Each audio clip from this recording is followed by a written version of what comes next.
To add device to Apple's Find My service, you will need to ensure that the device is signed in to your Apple ID and that Find My is enabled. So here is how to do it for different Apple devices. Firstly, all you have to do is open the Find My app on your mobile device.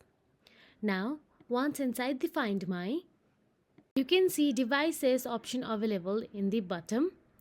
Simply tap on the devices and the list of your devices which is in the Find My will be shown there.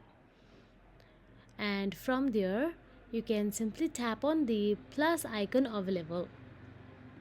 Tap on the plus icon available in the top right corner of your screen to add new devices. Then tap on the add other items option available there. Now turn on your Bluetooth and ensure the device is connected to your Apple ID. For devices like HomePod, you can check them in the Find My app, which automatically tracks them as long as they are linked to your Apple ID.